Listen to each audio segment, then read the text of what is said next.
लोकसभा चुनाव जीतने के बाद दूसरी बार कोलेबिरा प्रखंड क्षेत्र के लचरागढ़ पहुंचे सांसद कालीचरण मुंडा। इस दौरान उन्होंने जंगली हाथियों से प्रभावित क्षेत्रों से पीड़ितों का आवेदन स्वीकार करते हुए बानो स्थित जयपाल सिंह मुंडा मैदान पहुंचे और कांग्रेस प्रखंड अध्यक्ष अजीत कंडुल और कांग्रेस जिला महासचिव जगदीश बागे की अध्यक्षता में एक बैठक रखी गई। इस बैठक में सांसद भी मुख्य रूप से शामिल हुए।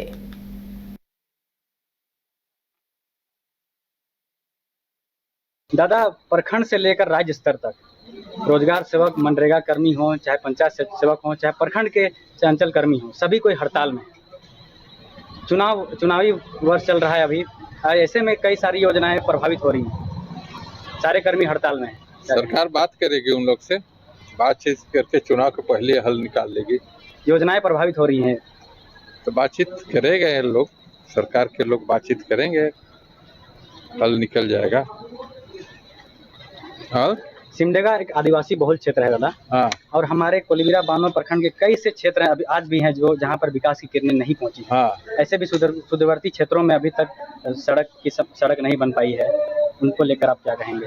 सड़क बनवाने का काम करेंगे। हम लोग दौरा में है, नहीं देख रहे हैं, सबसे मिल रहे हैं, जुल रहे हैं, सबसे बातचीत कर रहे हैं, सब जगह का, इलाका का, क्षेत्र का, रोड के बारे हम पूछ रहे हैं, जानकारी ले। हजारीबाग के हृदय स्थली के नाम से जाना जाने वाला झील परिसर में करोड़ों की धांधली का आरोप लगाते हुए भाजपा के वरिष्ठ नेता भैया अभिमन्यु प्रसाद ने जिला प्रशासन और नगर निगम पर जोरदार हमला बोला है। दरअसल झील परिसर को हजारीबाग के हृदय स्थली बोला जाता है और आजकल इस झील परिसर में गंदगी के साथ साथ पूरे झील में जलकुंभियों ने जगह बना ली है, जिससे कि झील की सुंदरता गायब होती हुई दिखाई दे रही।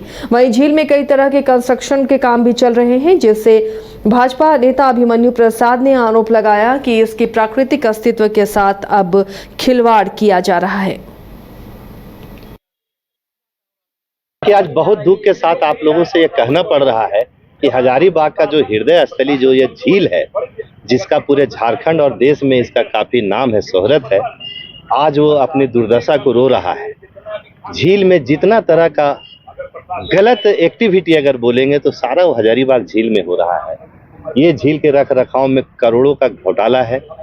आप देख सकते हैं, पीछे एक सफाई के लिए मशीन आया था जो खुद गंदगी में खड़ा है, जिसके मंथली रख रखाव में लाखों का खर्चा होगा। लोग उस पर चढ़ के मछली मार रहे हैं। ये झील जिसका काम सफाई करना था वो खुद आज गंदगी में खड़ा है। झील का पानी सड़ चुका है। लोग इसके खूबसूरती के लिए इस झील को जानते थे, आज ये अपनी दुर्दशा को रो रहा है। मेरा आप सबसे आग्रह है कि प्रशासन से आग्रह है और अपने जनप्रतिनिधियों से विशेष आग्रह है कि इस झील के बारे में दिल से जरूर सोचे। ये हम लोगों के पूर्वजों का धरोहर है और आने वाले वंशजों का धरोहर है। इसको बचाने का काम हम सब जरूर करें। मेरा ये कहना है कि जितने भी विभाग हैं और जितने भी पदाधिकारी हैं, सब इस झील पे कोई ना कोई ठेका अपने रिश्तेदारों।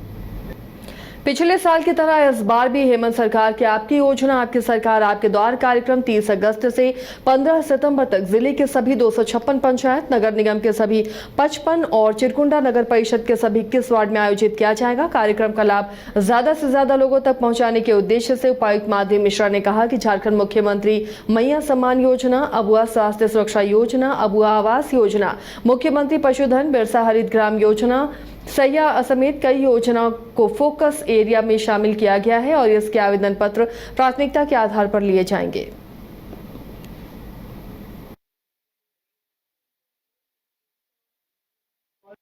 आपकी सरकार आपके द्वार कार्यक्रम जो 30 अगस्त से 15 सितंबर तक होना है, उसके लिए ज़िला प्रशासन ने सभी प्रखंडों के सभी पंचायतों और नगर निगम धनबाद और चिरकुंडा नगर परिषद के सभी वार्डों में कैंप के लिए पूरी तैयारियां कर ली हैं। हमारी टीम का गठन हो चुका है और सभी कैंप्स के लिए एक वरीय पदाधिकारी भी जिला स्तर पर नामित किए गए हैं।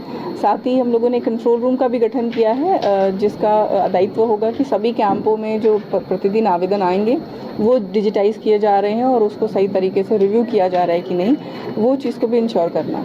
हम लोग सभी धनबाद की जनता से अनुरोध करना चाहते हैं कि आपके जब भी नियरेस्ट जो भी कैंप लगता है, चाहे नगर निगम क्षेत्र में, चाहे पंचायतों में, वहाँ पे आप जाएं और चाहे वो योजना से संबंधित कोई आपकी शिकायत है या आपको लाभ नहीं मिला है या आपके ग्राम में, आपके पंचायत में कोई आधारभूत संरचना से संबंधित कोई शिकायत है, या फिर आपका व्यक्तिगत कोई ज़मीन से संबंधित भी कोई इश्यूज़ है तो वो आप वहाँ पर दें, ताकि हम लोग उसको ऑनलाइन एंट्री करके अगर संभव है तो तत्काल समाधान करके, अन्यथा हमारे पोर्टल पे उसको रिव्यू करके उसका समाधान कराएं। गढ़वा जिले में पूर्व मंत्री गिरिनाथ सिंह के नेतृत्व में परिवर्तन जनसंपर्क यात्रा जारी है। गिरिनाथ सिंह ने अपने संबोधन में कहा कि रंका के लोग हमारे दिल से जुड़े हुए हैं। अपने कार्यकाल का जिक्र करते हुए पूर्व मंत्री ने कहा कि पहले यहां रोड की बहुत समस्याएं थी। गरीबों का दुख समझते हुए बहुत मुश्किल से उन्होंने रोड बनवाया और उन्होंने हेमंत सरकार पर भी निशाना साधते हुए कहा कि 2019 में श्रीमान जी के आने से सारी चीजें लुट गई। सारा बालू स्पीड से दूसरे राज्यों में भेज दिया गया। उन्होंने कहा कि सरकार पर हमला करते हुए कहा कि सरकार ने लोगों को ठगने के लिए मैया योजना की शुरुआत की है। बिना पानी के या पानी बिना मरत है या पानी नहीं मन के हम के पानी दे खाली विभाग किया हुआ थी कि जीता ही हम के कम देबे नहीं करा देंगे त का करब हम नहीं जीते विधायक के नहीं दे वोट काहे दे। इसमें बताया जाए जगह जगह नहीं, पूरे क्षेत्र में परिवर्तन यात्रा चल रहा है। पूरे क्षेत्र में सभी 455 बूथ पर सभी 6 प्रखंड में नगर पालिका से लेकर हर जगह परिवर्तन यात्रा तो अब तो अंतिम चरण में है। अब दूसरा चरण फिर शुरू होने वाला है। प्रथम चरण तो हो गया, मई से शुरू किए हैं। प्रत्येक गांव में जा रहे हैं, हाल चाल देख रहे हैं। पानी बिना हाहाकार मचा हुआ है। चापाकल की मरम्मती नहीं हो रही है। चापाकल में पैसा लेकर रिश्वत लेकर चापाकल गाड़ने का काम हो रहा है। अब देख लीजिए कहानी, अपने से देख लीजिए 30-30 हजार रुपये मांगा जा रहा है। सिमडेगा जिले के बानो प्रखंड क्षेत्र के अंतर्गत रौतिया समाज की लंबित मांगों और गांव की समस्या को लेकर 1 दिवसीय धरना प्रदर्शन का आयोजन हुआ, जिसमें हजारों की संख्या में रौतिया समाज के पुरुष और महिलाएं शामिल हुई। इनकी मांगों में रौतिया समाज को एसटी का दर्जा, साथ ही रौतिया समाज की जमीन को सीएनटी में शामिल करने की मांग शामिल है। उन्होंने आरोप लगाया कि केंद्र सरकार और राज्य सरकार रौतिया समाज के साथ भेदभाव कर रही है।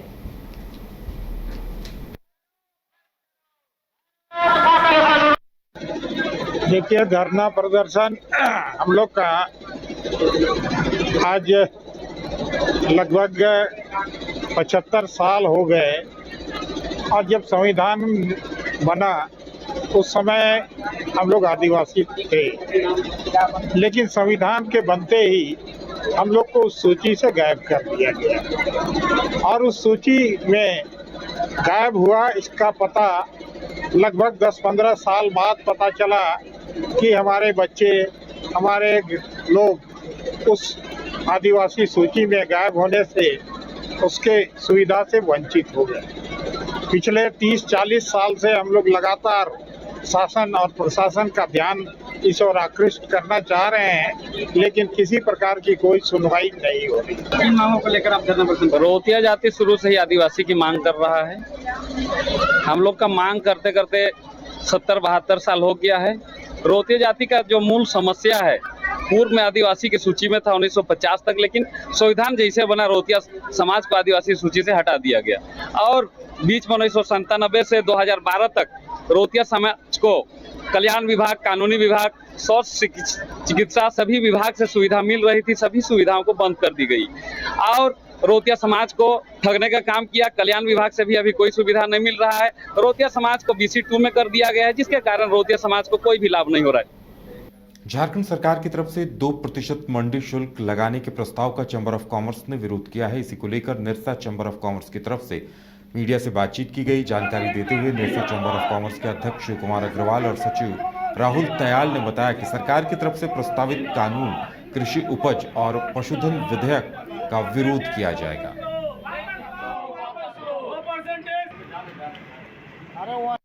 एवं पशुधन विधेयक लाने जा रही है, जिस पर मंडी टैक्स 2% का लगाया जा रहा है। हम निरसा चैम्बर ऑफ कॉमर्स के सभी प्रतिनिधि इसका विरोध करने आज यहाँ पर एकत्रित हुए हैं। इससे हमें 2 तरह का नुकसान होने वाला है। एक तो चीज़ों की कीमत बढ़ जाएगी, जिससे महंगाई बढ़ेगी पूरे राज्य में, जिसका सीधा असर पूरे जनता पर पड़ेगा, और दूसरा इससे भ्रष्टाचार और रंगदारी को बढ़ावा मिलेगा। इसी के खिलाफ हम सब यहाँ जमा हुए हैं। पूरे झारखंड में सभी व्यवसायी अपने सब गोलबंद होकर तैयारी कर रहे हैं कि इसका पुरजोर हम लोग विरोध करेंगे, धरना प्रदर्शन करेंगे और जरूरत पड़ी तो इस बार हम अपने गोदाम की चाबी भी सरकारी पदाधिकारियों को सौंप देंगे।